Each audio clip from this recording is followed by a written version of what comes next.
Selamat petang, salam sejahtera. Terima kasih karena bersama dengan saya di Nazilin Unity Channel. Ini satu pendedahan pengakuan yang paling menarik, yang paling luar biasa daripada Zahid Hamidi. Sebelum kita teruskan isu dan ulasan pada petang ini, jangan lupa tinggalkan komen Anda, tekan butang subscribe. Tekan butang subscribe itu percuma. Hari ini Sanusi membuat satu pengakuan yang Sanusi pula. Zahid Hamidi membuat satu pengakuan yang paling luar biasa apabila beliau menyatakan bekas pemimpin UMNO larikan harta parti selepas kala pemilihan, kata Zahid Hamidi. Apa yang Zahid coba sampaikan ini? Harta itu dalam bentuk apa? Dan kalau benar, siapa pemimpin UMNO yang kalah pemilihan ini yang telah melarikan harta parti tersebut? Saudara-saudara sekalian, Presiden UMNO Datuk Seri Ahmad Zahid Hamidi mendedahkan ada dalam kalangan bekas pemimpin di peringkat bahagian yang melarikan harta di pejabat parti selepas tewas dalam pemilihan lalu. Bagaimanapun, pengurus di Barisan Nasional BN itu tidak mendedahkan secara terperinci identiti pemimpin dimaksudkannya itu. Sebaliknya, memberi alasan akan menceritakan lebih lanjut perkara itu di majlis bersesuaian. Beliau bagaimanapun memaklumkan perkara itu sampai ke pengetahuannya selepas dikunjungi seorang pemimpin yang baru sahaja menerajui sebuah bahagian tanpa mendedahkan lebih lanjut identiti pemimpin terbabit termasuk bahagian yang diwakilinya. Saya tahu, pemberita tahu bahwa saya sangat telus dalam perkara ini.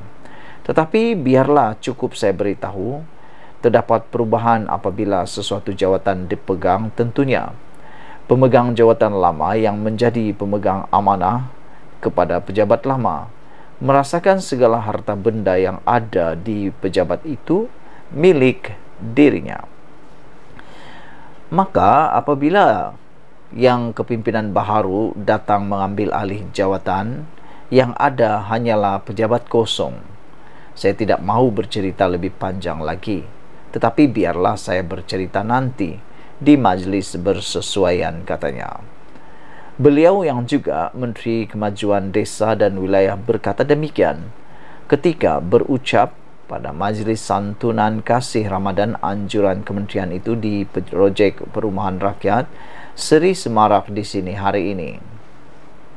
Menyingkap kekalahan BN pada pilihan raya umum PRU15, Ahmad Zahid berkata, walaupun sebaik mana perkhidmatan dicurahkan sepanjang tempoh 5 tahun, ia belum memadai untuk menarik pengundi, terutamanya pengundi baharu.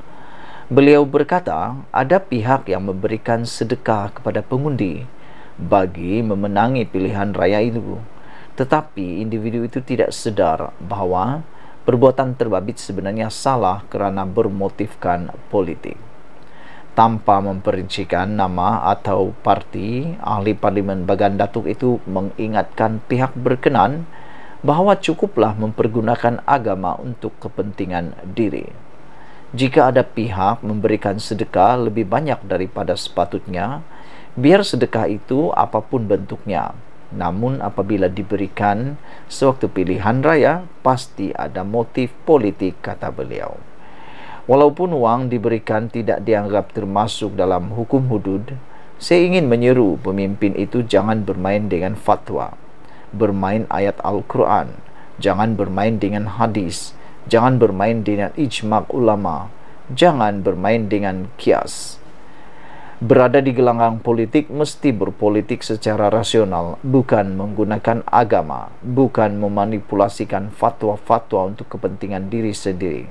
Lihat apa berlaku, bahawa manipulasi yang dilakukan, gerakan taktikal yang dilakukan. Apa yang terjadi menyebabkan Allah memberikan pengajaran kepada mereka, biarpun mungkin jumlah mereka kerusi lebih besar daripada jumlah yang kita peroleh. Hakikatnya, yang kecil menjadi kerajaan dan yang banyak kerusi di pihak pembangkang. Itu adalah hukum Allah yang pasti dan terimalah akibatnya, kata Zahid Hamidi. Sekian dulu untuk kali ini. Jangan lupa tinggalkan komen Anda, tekan butang subscribe, ikuti terus ulasan selepas ini. Selamat petang, salam sejahtera. Terima kasih karena bersama dengan saya di Nazilin Unity Channel. Petang-petang hari Isnin ini kita digemparkan dengan keputusan mahkamah yang amat memeranjatkan, terutamanya geng-geng Perikatan Nasional, khususnya Muhyiddin Yassin. Dan ini semua berlaku gara-gara salah seorang pemimpin kuat Perikatan Nasional kalah lagi di mahkamah, dan lebih teruk lagi, bukan sekadar kalah tetapi ditambah pula hukuman beliau. Siapa lagi kalau bukan Sanusi Maknur, Menteri Besar Kedah. Baru-baru ini Sanusi telah dihadapkan ke mahkamah berkaitan dengan fitnah berkaitan Mahfuz. Hari ini Sanusi diarah membayar Rm120.000 kepada Mahfuz. Mahkamah Rayuan hari ini mengarahkan Datuk Seri Muhammad Sanusi Maknur membayar ganti rugi sebanyak Rm120.000 kepada bekas ahli Parlimen Pokok Sena Datuk Mahfuz Omar berhubung kenyataan fitnah yang dibuat Menteri Besar Kedah 4 tahun lepas. Keputusan itu dibuat mahkamah selepas membenarkan permohonan Mahfuz untuk menaikkan jumlah ganti rugi daripada Rm50.000 kepada 100.000 kepada 120.000 terhadap Sanusi. Peguam mewakili Mahfuz, Norazmir Zakaria, berkata, rayuan Sanusi sebagai defendant untuk menolak rayuan planatif pula ditolak oleh mahkamah ketika bersidang secara dalam talian melalui aplikasi Zoom hari ini. Rayuan Menteri Besar Kedah terhadap saman fitnah Mahfuz ditolak oleh Mahkamah Rayuan. Rayuan anak Guam untuk menaikkan jumlah ganti rugi pula dibenarkan daripada Rm50.000 kepada Rm120.000. Saya secara pribadi dalam kendalian kes saman fitnah, inilah jumlah ganti rugi yang paling tinggi dapat. Susah nak lepas nilai ratus ribu sekarang ini, kata Norazmir selepas dilaporkan portal harapandaily.com. Pada 30 Julai 2019, Sanusi menerusi akaun Facebook miliknya mengaitkan Mahfuz selaku wakil rakyat bagi kawasan Pokok Sena terlibat dalam isu pemindahan spot Tote ke kawasan itu. Pada 9 Oktober 2019, Mahfuz Omar memfailkan saman berdasarkan hantaran yang dibuat itu.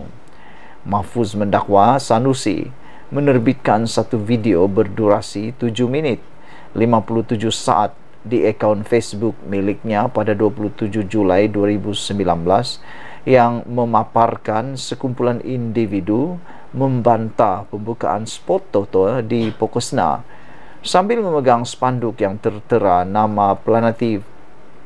Pada November 2021, Mahfuz menang saman fitnah yang difailkan terhadap Sanusi dengan Mahkamah Tinggi mengarahkan Sanusi membayar Rm50.000 kepada Mahfuz.